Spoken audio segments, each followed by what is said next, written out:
Bonjour à tous, c'est Alex d'excelformation.fr et dans cette nouvelle vidéo, je vais vous présenter une nouvelle série d'astuces qui vous permettra d'en apprendre davantage sur le fonctionnement d'Excel, ce qui vous permettra de pouvoir booster votre productivité. Alors vous trouverez très régulièrement de nouvelles vidéos sur la chaîne, alors pensez à vous abonner et surtout à activer la clochette de notification afin d'être sûr de ne manquer aucune astuce et de devenir rapidement un pro d'Excel.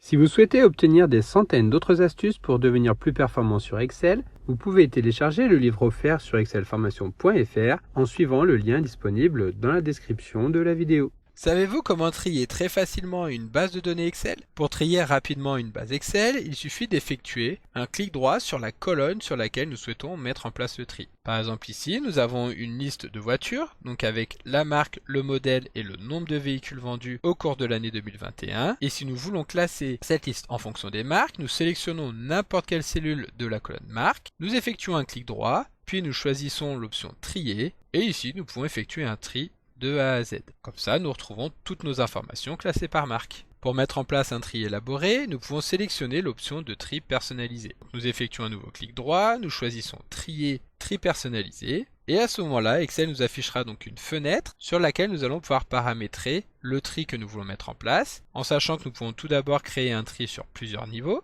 donc par exemple en fonction des marques et en fonction du nombre de véhicules vendus. Ce tri pourra alors être mis en place de manière chronologique, c'est-à-dire de A à Z il s'agit de caractères alphanumériques, ou alors un tri croissant s'il s'agit de nombres. Nous pouvons également choisir sur quel type d'information nous voulons mettre en place le tri. Par défaut, le tri s'effectuera sur les valeurs, mais nous pouvons par exemple choisir d'effectuer un tri en fonction des couleurs de cellules ou de police de caractères, ou encore en utilisant une icône mise en place avec la mise en forme conditionnelle. Savez-vous comment connaître le jour de la semaine d'une date donnée? Pour écrire le jour de la semaine d'une date donnée en toutes lettres, nous avons déjà vu au cours d'une astuce précédente que nous pouvions utiliser la fonction texte. Par exemple ici, nous avons saisi la date du 21 décembre 2021 dans une cellule, et en utilisant la fonction texte avec 4J, ce qui nous permet de savoir que ce jour correspond à un mardi. Mais si nous souhaitons connaître le numéro de ce jour au sein de la semaine, nous allons plutôt utiliser la fonction dédiée joursum. Cette fonction attend alors deux arguments. Tout d'abord le numéro de série qui correspond à la date que nous allons vouloir analyser,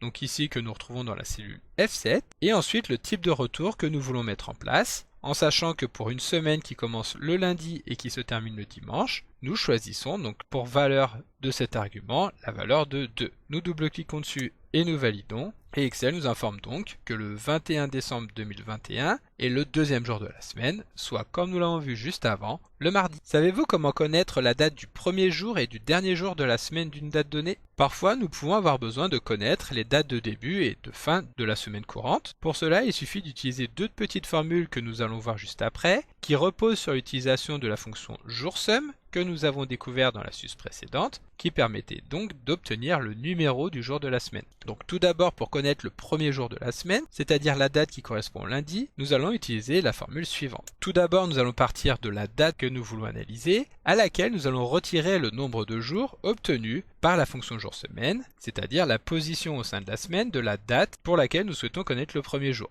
Donc F7, sachant que nous voulons récupérer un résultat dans lequel le lundi nous retournera 1 et le dimanche, donc le dernier jour de la semaine, nous retournera 7. Avant de valider, nous allons tout simplement rajouter une journée à ce résultat afin de nous rendre compte donc que forcément le lundi de cette date correspond à la veille, c'est-à-dire le 20 décembre 2021. Ensuite, pour connaître la date du dernier jour de la semaine, c'est-à-dire du dimanche, nous reprenons exactement la même formule, à la différence que ici nous allons ajouter 7 jours au lieu d'un seul. Donc nous revenons dans la cellule afin de copier ce résultat, que nous allons coller ici dans la cellule F9. Nous allons supprimer le plus 1 afin de mettre en place un plus 7. Et donc le dimanche correspondra au 26 décembre 2021. Il suffit ensuite de venir saisir n'importe quelle date, donc par exemple le 31 mars de l'année 2022, pour savoir que si celui-ci est effectivement un jeudi, cela signifiera que le premier jour de la semaine sera donc le 28 mars, et le dernier jour sera le 3 avril. Savez-vous comment afficher une infobulle lors de la sélection d'une cellule? Pour afficher une infobulle, comme nous l'avons ici lorsque nous sélectionnons une cellule, qui nous permettra donc de fournir à l'utilisateur des informations sur la saisie attendue, nous pouvons utiliser la validation de données. Pour cela, nous sélectionnons une cellule, ici la cellule dans laquelle nous voulons que l'utilisateur saisisse son adresse mail, puis nous allons nous rendre dans le menu données afin de cliquer sur validation de données. Ici dans options, nous allons conserver les options par défaut pour ne pas appliquer de règles de contrainte lors de la saisie et nous allons nous rendre directement dans message de saisie. Ici, nous allons afficher un titre à notre infobulle, donc par exemple email, et dans message de saisie, nous allons saisir le message que nous voulons présenter à l'utilisateur. Donc par exemple, veuillez saisir votre adresse mail. Ensuite, nous validons tout simplement en appuyant sur OK. Et maintenant, à chaque fois que l'utilisateur va sélectionner la cellule C12, alors nous lui afficherons le message veuillez saisir votre adresse mail. Savez-vous comment appliquer un plan de ligne rapidement sur Excel? Pour appliquer rapidement un plan de ligne sur Excel, il suffit de sélectionner les cellules que nous allons pouvoir regrouper et d'appuyer sur les touches Alt, majuscule et flèche de droite du clavier. De cette manière, nous pourrons masquer très rapidement une série de lignes de cellules en appuyant sur le petit bouton moins. Et donc ensuite, nous allons pouvoir répéter cette même opération pour insérer un plan sur toutes les cellules de notre tableau. Pour masquer automatiquement toutes les cellules sur lesquelles un plan a été appliqué, il suffira ensuite de cliquer sur le petit bouton 1 que nous retrouvons en haut à gauche et de cliquer cette fois-ci sur le bouton 2 pour réafficher toutes les cellules. Pour supprimer rapidement tous les regroupements que nous avons mis en place, nous appuyons sur CTRL A pour sélectionner toutes les cellules et nous utilisons cette fois-ci le raccourci clavier Alt, majuscule et touche de gauche.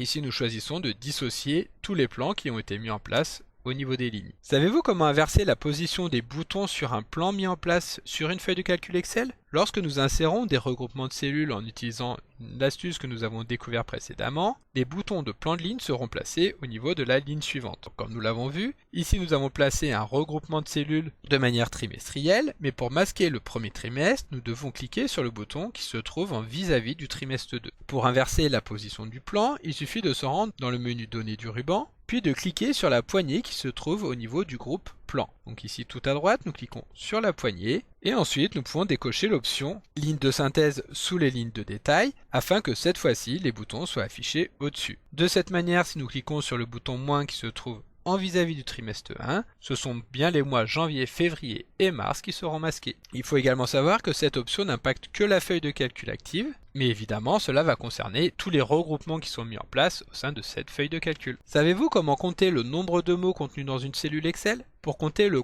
nombre de mots contenus dans une cellule, il suffit de compter le nombre d'espaces qui se trouvent à l'intérieur de cette cellule et d'ajouter 1. Malheureusement, il n'existe pas de fonction dédiée au dénombrement des espaces, mais ce n'est pas très compliqué, il suffit simplement de compter le nombre de caractères total, donc avec la fonction nombre car, donc ici nombre car de la cellule B9, puis de soustraire à ce résultat le nombre de caractères obtenus après avoir retiré les espaces avec la fonction substitut. Donc nombre car de B9 moins nombre car de B9 également, mais que nous allons passer en tant qu'argument de la fonction substitut, qui va nous permettre de remplacer tous les espaces donc que nous venons saisir entre guillemets, par des chaînes de caractères vides dans lesquelles nous venons tout simplement saisir les doubles guillemets sans contenu à l'intérieur. Ensuite, nous fermons les deux parenthèses et donc avant de valider, il ne reste plus qu'à ajouter un mot à ce résultat avec un +1. De cette manière, si nous validons, Excel nous informe qu'il y a 5 mots dans la cellule B9. Si jamais le texte contenu dans la cellule contient également une apostrophe, alors cette fois-ci, la fonction ne fonctionnera pas, étant donné qu'Excel compte le nombre d'espaces mais pas le nombre d'apostrophes. Pour corriger ce problème, il suffit tout simplement d'encapsuler à l'intérieur de la fonction substitut le résultat obtenu par cette même fonction, dans laquelle nous allons cette fois-ci supprimer les apostrophes. Donc apostrophe saisie entre guillemets à remplacer par des doubles guillemets vides. Nous fermons la parenthèse et nous validons. Et maintenant Excel nous informe qu'il y a 15 mots dans notre chaîne de caractères. Savez-vous comment répéter la dernière action sur plusieurs cellules? Pour répéter la dernière action effectuée sur une cellule, il n'est pas nécessaire d'effectuer un copier-coller, ni d'utiliser l'outil pinceau. Il suffit en effet d'appuyer simplement sur la touche F4 du clavier. Par exemple, imaginons dans ce tableau que nous souhaitions passer en vert les cellules pour lesquelles le CA hors taxe est supérieur à 40 000 €. Donc pour cela, nous sélectionnons la première cellule pour laquelle ce test est confirmé, puis nous nous rendons dans le menu Accueil afin d'appliquer une couleur de fond de cellule en vert. Ensuite, nous sélectionnons la cellule suivante qui correspond à cette condition et nous appuyons sur la touche F4. Il suffit de répéter cette même opération pour toutes les cellules pour lesquelles le chiffre d'affaires est supérieur à 40 000 €. Alors attention, dès que nous allons effectuer une autre opération, comme par exemple passer un texte en gras, alors c'est uniquement cette dernière opération qui sera reproduite lorsque nous appuyons sur la touche F4. Ici, nous sélectionnons une autre cellule et nous appuyons sur F4. Le résultat de cette cellule va passer en gras, mais à aucun moment la couleur de fond ne sera modifiée. Savez-vous comment sélectionner la prochaine cellule active? Par défaut, lorsque nous validons une cellule en appuyant sur la touche Entrée, Excel va sélectionner automatiquement la cellule située en dessous après avoir validé la saisie. Mais nous pouvons choisir quelle sera la prochaine cellule active très simplement en utilisant une toute petite astuce. Par exemple, pour sélectionner la cellule située sur la droite, nous allons valider la saisie en appuyant cette fois-ci sur la touche Tabulation à la place de la touche Entrée. Si nous voulons sélectionner la cellule située juste au-dessus, nous allons utiliser la touche majuscule en même temps que la touche Entrée pour inverser le comportement défini par défaut et donc remonter plutôt que de descendre. Nous pouvons donc répéter ces opérations et si cette fois-ci nous voulons accéder à la cellule située sur la gauche, nous allons donc appuyer sur la touche majuscule et tabulation. Enfin, si nous souhaitons rester sur la même cellule après validation, nous appuierons cette fois-ci sur les touches CTRL et Entrée. Savez-vous comment modifier le comportement de validation par défaut? Dans l'astuce précédente, nous avons vu comment choisir facilement la prochaine cellule active après une validation en utilisant les touches Entrée, Tabulation, Majuscule et CTRL.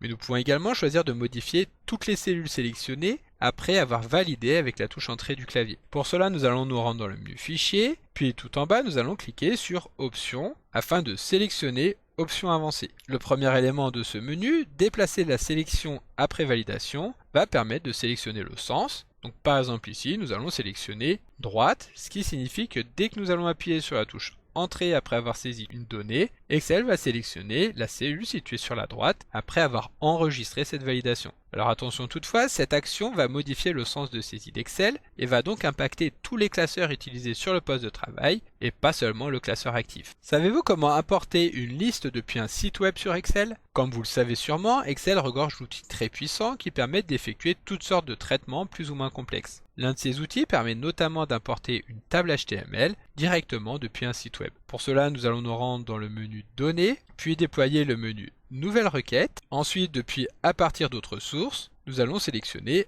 À partir du web en cliquant dessus. Excel nous affiche alors une fenêtre afin de pouvoir saisir l'URL sur laquelle se trouvent les données à importer. Nous pouvons ensuite effectuer un copier-coller de cette URL et cliquer sur OK afin qu'Excel analyse cette page web et nous demande quelles données au sein de la page web nous voulons importer directement dans Excel. Ensuite, dans cette fenêtre, nous allons pouvoir sélectionner la partie de la page web que nous allons vouloir importer. Ici, il s'agit de la table 1 dans laquelle se trouvent les données qui nous intéressent. Une fois que nos données sont sélectionnées, nous cliquons sur Charger pour qu'Excel les importe directement dans un tableau. Savez-vous comment obtenir rapidement les données les plus élevées d'un tableau? Pour obtenir en une fraction de seconde les valeurs les plus élevées d'un tableau, il suffit de sélectionner les données de ce tableau en appuyant sur CTRL A et nous pouvons alors constater qu'Excel affiche un tout petit bouton en bas à droite. Nous cliquons sur ce bouton et à ce moment-là, il suffit de sélectionner 10% des valeurs les plus élevées pour qu'Excel mette automatiquement en place une mise en forme conditionnelle dans lesquelles ces données les plus élevées apparaîtront en rouge. Donc comme d'habitude, vous pouvez télécharger le support de secours en suivant le lien que vous trouverez dans la description de la vidéo. Si la vidéo vous a plu, n'oubliez pas de la liker et de la partager à vos collègues et amis sur l'ensemble de vos réseaux sociaux. Et vous pouvez également me laisser vos impressions dans l'espace des commentaires, je lirai chacun d'entre eux et y répondrai avec plaisir. Évidemment, si ce n'est pas encore fait, abonnez-vous à la chaîne pour ne manquer aucune astuce. C'est également très important pour m'aider à gagner en visibilité afin de pouvoir développer la chaîne et continuer de vous proposer des tas de nouvelles vidéos. Merci d'avoir suivi cette vidéo et à très bientôt pour un prochain tuto.